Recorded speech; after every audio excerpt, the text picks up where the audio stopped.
Vamos entonces ahora con nuestro problema número 3. El problema dice así.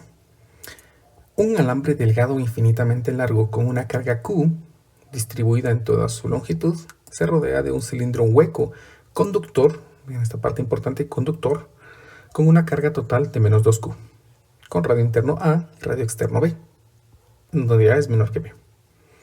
A su vez, el conductor está recubierto por una capa de material aislante con radio interno B y radio externo C, en donde B es menor que C, que tiene una carga total 2Q distribuida en toda su superficie exterior. Vean, en toda la superficie exterior. Inciso A. ¿Cuál es la carga total distribuida en la superficie interior del conductor?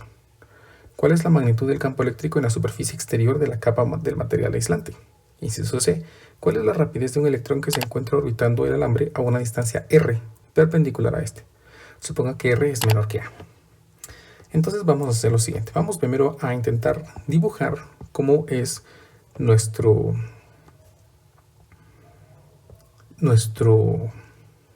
cable, por así decirlo.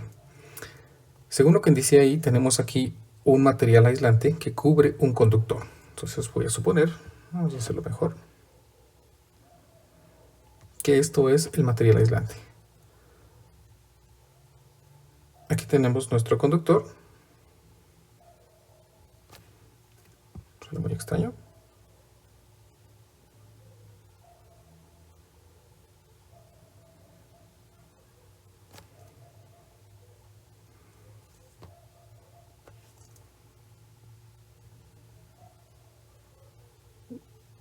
Más o menos así.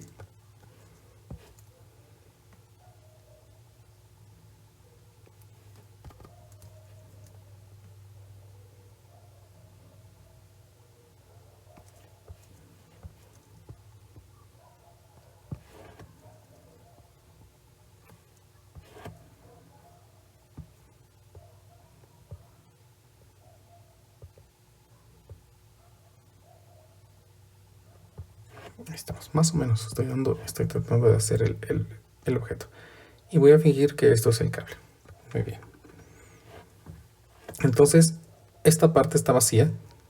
Esto es el conductor y esto es el material aislante. ¿Sí? Vamos a marcar los radios.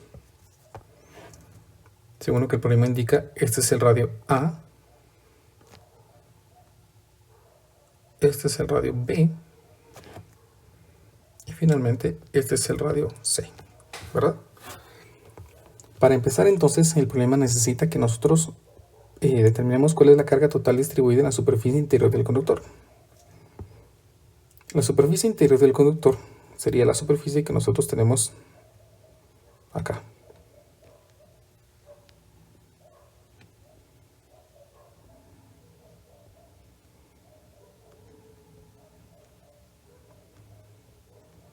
Según lo que el problema está indicando, necesitamos determinar cuánto es esa magnitud de carga que se encuentra allí en esa parte interior. ¿Qué es lo que vamos a hacer? Miren, pues vamos a dibujar ahorita una superficie gaussiana que rodee a la parte interna del conductor. Es decir, voy a dibujar aquí una especie de cilindro que va a contener a la parte interior del conductor para poder determinar lo que necesito. Entonces vamos a colocar inciso A.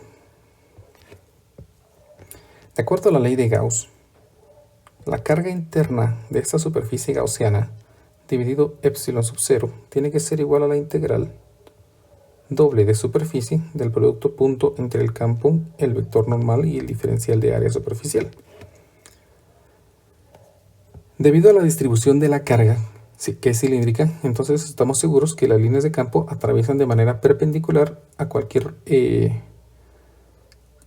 porción de superficie y por lo tanto el vector normal apunta también en la misma dirección perpendicular, y la ley de Gauss se puede reducir a escribir la carga interna dividido epsilon sub 0 es igual a el campo por el área superficial. Ahora, como estamos dentro de un conductor, esto es un conductor, ¿no? Entonces, al estar dentro de un conductor, los campos eléctricos siempre son cero. Entonces vamos a hacer aquí una anotación que E es igual a 0 por estar dentro del conductor. Sí, dentro del conductor siempre los campos eléctricos son cero. De esto entonces me quedaría que esta expresión se cancelaría, y para que el campo sea cero, entonces pues la carga interna debe ser cero. Ahora analicemos qué carga interna posee este cilindro que yo dibujé aquí. La carga que contiene este cilindro de color rojo que yo he dibujado va a ser la carga que está sobre la superficie interna del cilindro más la carga que posee el cable, ¿sí? Entonces yo voy a colocar aquí que la carga interna sería la carga en la superficie del cilindro más la carga del alambre, y esto tiene que ser cero. De esto entonces obtengo que la carga en la parte superior del cilindro tiene que ser el negativo de la carga del alambre, ¿sí? Porque el alambre tiene una carga Q. Entonces aquí he encontrado cuánto debe ser la carga interna a ese conductor. Y ya allí salió el inciso A. El inciso B me pide cuál es la magnitud del campo eléctrico en la superficie exterior de la capa de material aislante. Para eso entonces vamos a dibujar aquí ahora una superficie gaussiana más grande. Vamos a borrar la anterior. Y voy a dibujar ahora una superficie gaussiana que contenga la superficie. Sí, vamos a fingir que es exactamente en la superficie, ¿no? Es un poco más grande, pero pues vamos a fingir que está exactamente en la superficie. Entonces, la misma idea.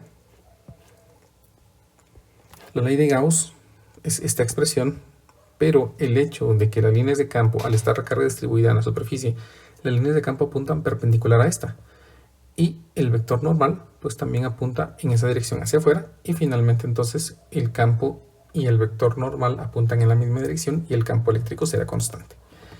Entonces eso me permite reescribir la ley de Gauss como carga interna dividido epsilon sub 0, y esto tiene que ser el campo por el área.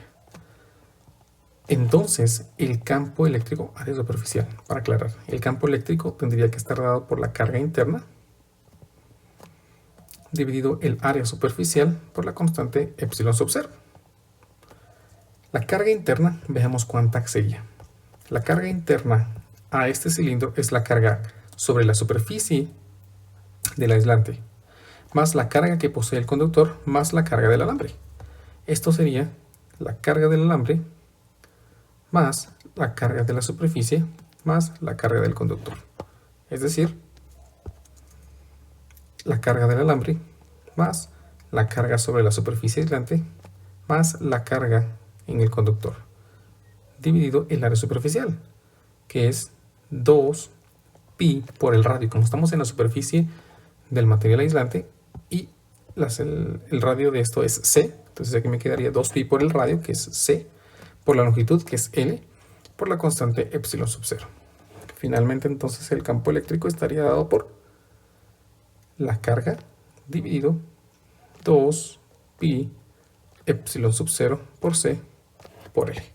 Y así tenemos entonces el campo eléctrico en la superficie del material aislante. Vamos con nuestro inciso C.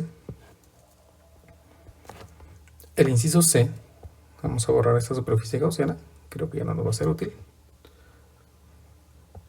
Me pide que determine el inciso C la rapidez de un electrón que se encuentra orbitando el alambre a una distancia r perpendicular a este.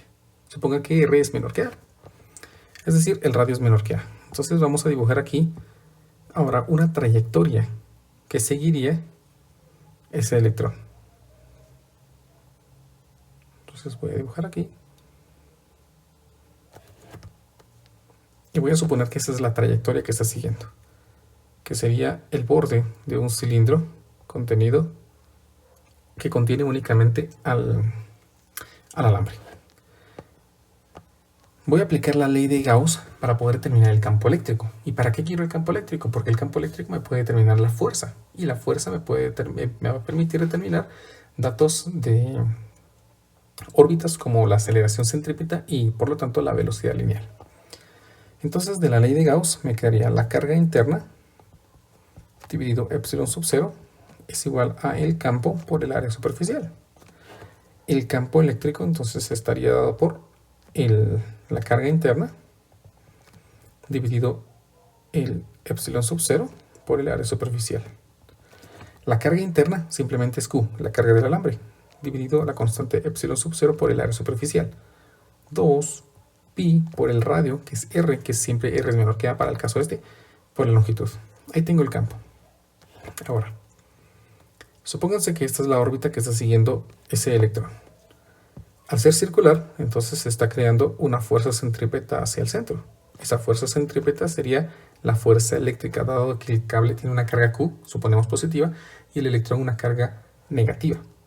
Entonces, para este caso particular, la fuerza eléctrica está dada por el campo multiplicado por la carga del electrón. Entonces vamos a poner aquí un electrón. Para este caso sería la carga del alambre por la carga del electrón dividido 2 pi epsilon sub 0 por el radio por L. Ahí tengo la fuerza eléctrica que equivale a la fuerza centrípeta.